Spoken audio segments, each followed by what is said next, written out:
Hi, this is Tom Does Tech. I'm Tom, and in this video, we're going to create a Google OAuth integration with Node.js.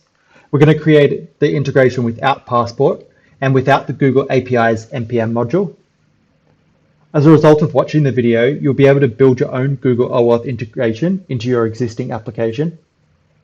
Because we're not using Passport or the Google API's NPM module, you'll have a good understanding of OAuth. And because you'll have a good understanding of OAuth, you'll be able to build other integrations for other identity providers, such as GitHub, LinkedIn, and Reddit. The first thing we need to do is to get our client ID and client secret. So come over to the Google Cloud Platform console and create a consent screen. So you can see I already have one set up here. The only thing you need to do is when you come to scopes, add your email and profile scopes. And then you can come over to credentials, click create credentials, OAuth client ID, select web application, and add your authorized redirect URI as localhost port 4000/auth/Google.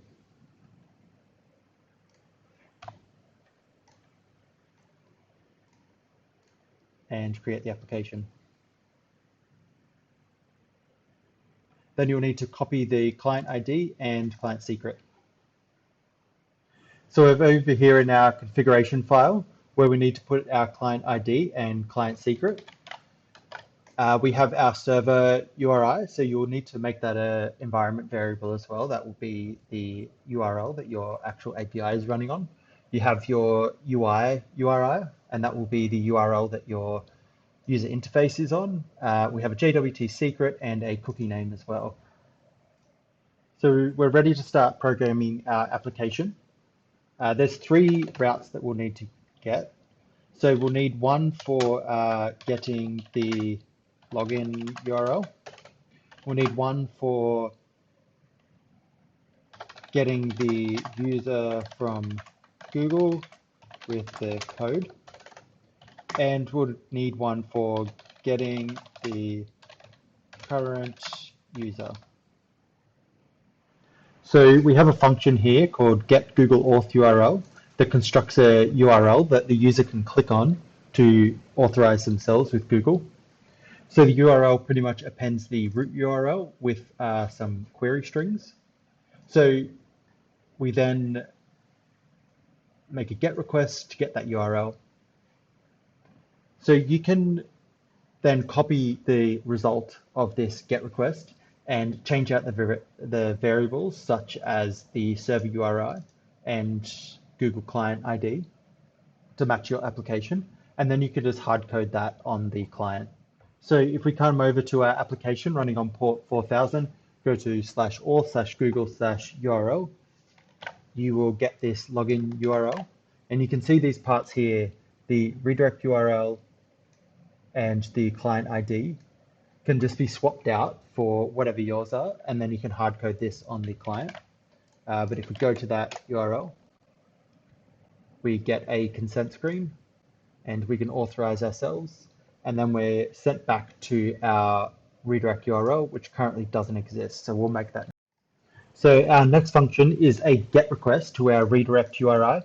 And you can see I've made that a variable up here, /auth/Google. And that's because it needs to be exactly the same every single time. So the first thing that this GET request will do is get the tokens. So this get tokens function makes a call to Google using the code that the user has given us by consenting. We use that to get the access token and ID token. So we then use that access token and ID token here to make another request to Google. And with this request, we get the Google user. And then we just create a JWT with the Google user. And then we put that JWT in a cookie, and then we redirect the user back to the URI, back to the user interface. So if we come back over to our browser and give this another try, we get to our consent screen, we give consent, and then we are redirected back to localhost on port 3000.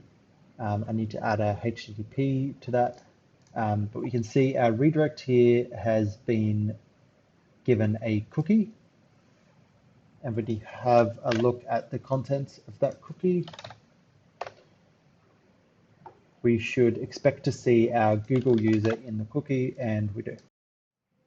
So our third and final route is a route to get the currently logged in user. So all we're doing here is decoding the cookie and then sending that cookie back to the user. So the last thing worth mentioning is that if you are using Express, you're going to need to add the cookie parser module so you can read the cookie from the request.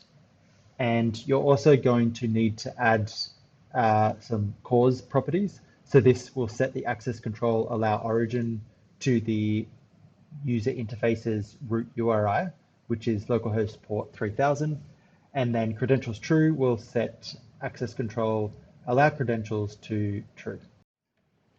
So if we come over to our user interface, this is a simple React application where we make a GET request to /auth/me, and we also have the login URL.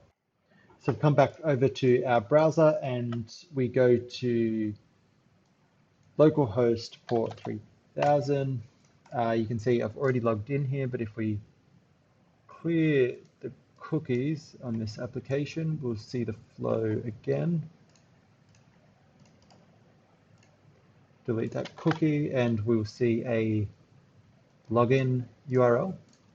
So we can go through the login flow. See that it sets a cookie and it makes a GET request with the cookie to /me, which returns the user's payload. Thank you for watching. I've uploaded the entire repository to GitHub, so you can check out the code there, and I'll link to that in the comment section below.